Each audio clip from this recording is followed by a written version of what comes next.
umfundisi Stegen wayexhomeke etende kwamaphumulo.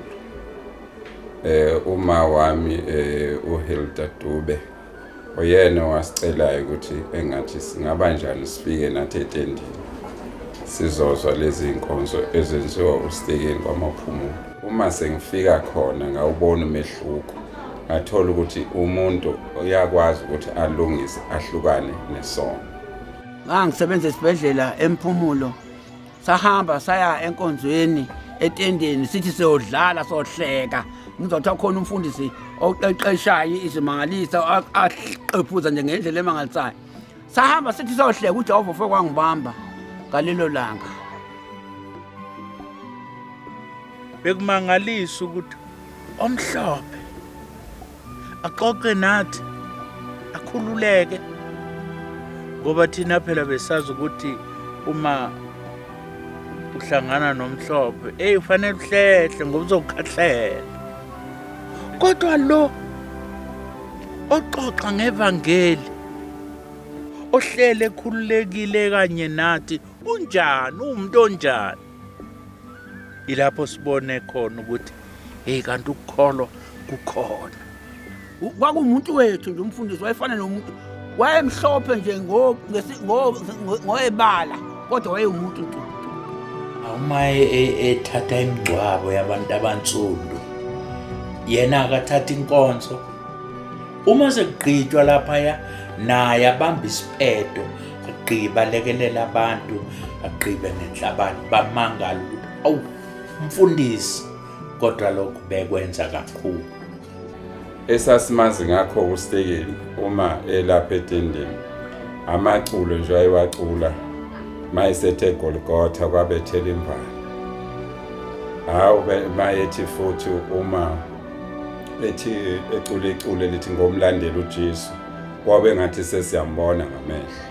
Aculisa ngegazi lemfa, ngegazi lemfa, ezama ukusifundisa. Ngegazi lemfana, ngegazi lemfana sasidiswa,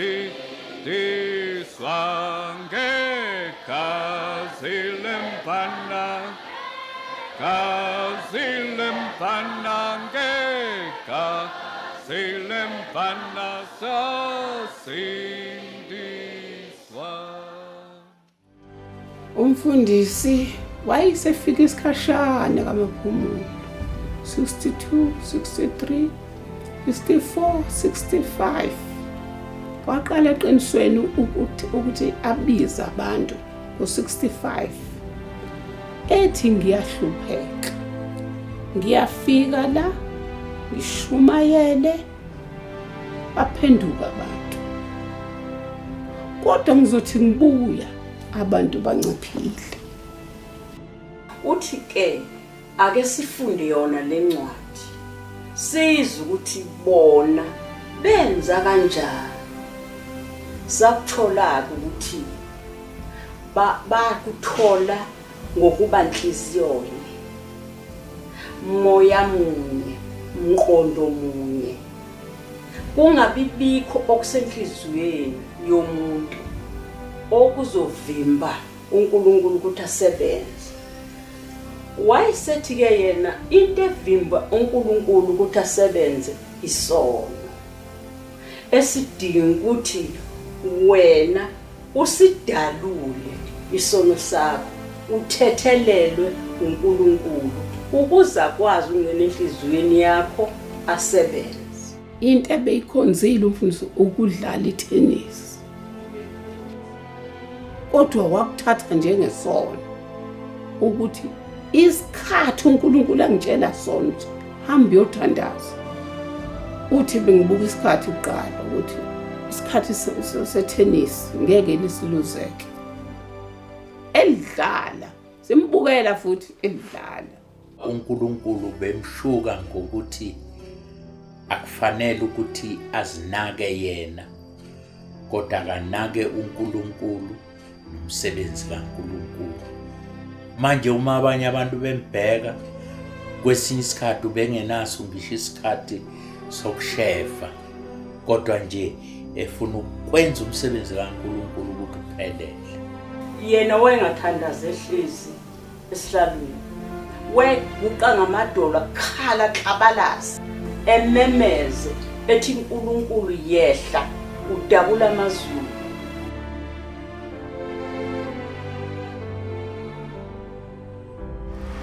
Indle yenkonzo yayila sasithandaza sicela kuNkulunkulu sithi inkosi ehla ube phakathi kwethu. Ehla usibusise usehlisele umoya oyingcwele abe phakathi kwethu asisize azibonakalise asenzele umusa wakhe wasebenza phakathi kwethu wasiza wehla umoya oyingcwele. Kwakungathi angokongathi umhlaba ushintshile. Ubumnandi obabukhona, ubunye obabukhona. Esikhathini wayephuma namatende. Adiliza amatende abuye. Kodwa ngesikhathi amandla kaNkulunkulu esefikile azange iphume itende. Balezizela bona. Athi umuntu kuthiwa ngiye endaweni ethile ukuze ngisizakale. Bethintwa ekhaya kugcwale ngaphandle kokumemezela. Befika usuku nosuku. Ufika izangoma, ufika abafelo uhlangothi, ufika abagulayo bakhulekela, abanye babuyele emakhaya bengasaphethe ngisho ubhoko, sebesindile sebephila. Le ndawo nje kuthiwa KwaSizabantu asiqambanga thini ukuthi KwaSizabantu. Igama nje le ndawo uyiKwaSizabantu. Fika ke ihlathike uwatela. Sigawula ke ngoba sasingenayo nemshini le esikayo namhlanje kulesi sikhathi. Siphethe ocelemba, siphethe imbazo. Siwisihlahla egulini. Kwakukhona amakamela awu2 lala besifazane ngala lala amadoda ngapha. La makamela awu2 ulala ubumfundisi kanye nezinye izisebenzi ezimnyama njalo. Sahlala naye no Dube uBudjabulani. Besihlala naye kuyena ubaba umfundisi, imina uyena engakaganwa ubaba umfundisi. Satshala amakabishi, satshala amadumbe.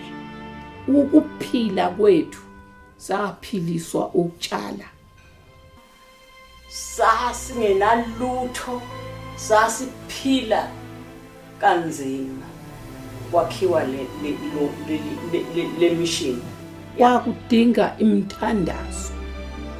uNkulunkulu wayefuna sibone ngempela ukuthi siyakholelwa yini ukuthi uNkulunkulu weyimanga.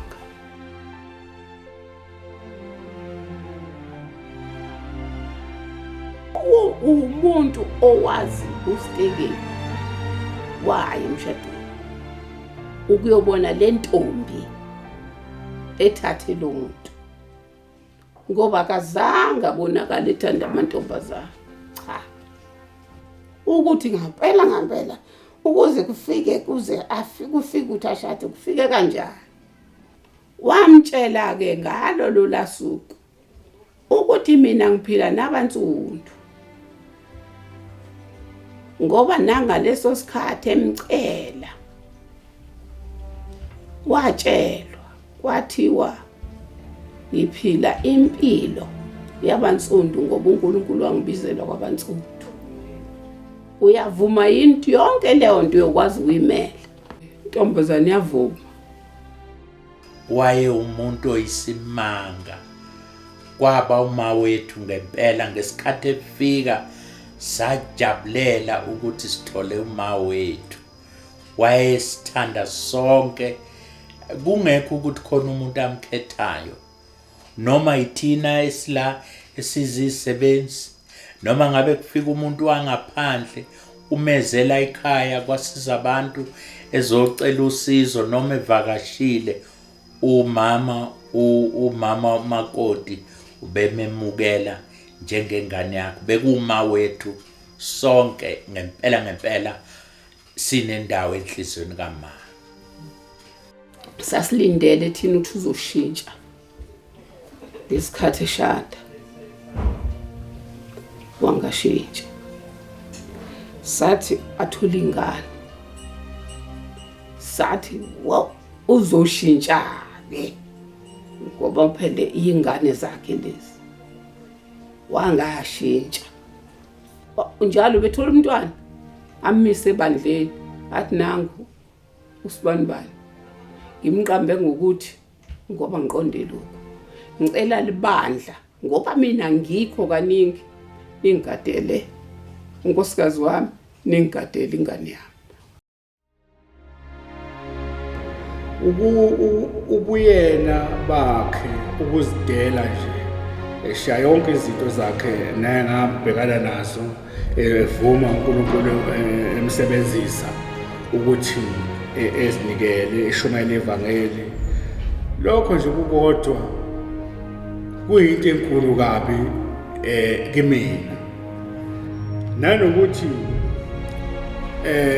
umsebenzi wakhe wonke ususebenza ukuthi waba isibani kithi ukuthi nakho uyahamba uhlele eminyameni, uhamba eminyameni indlela uyiboni, kodwa ngenxa yokuthi nakho ukukhanya usekuqhamukile uba umfundisi ngaleli ivangeli lakhe alishumayelayo akalishumayela nangalezo khathi kuze kwemanje ngamchaza ukuthi ukhanya lithi ubaba umfundisi ufikile endaweni yangakithi eMaqhogo waletha inkolo wasishumayeza ubaba umfundisi wasipha nokudla wasivulela nezivande eMaqhogo sadla masishonelwa abantu bamfundisi uyasingcwabela bona wabuye wakhela ke ubaba uNduna uMtsomi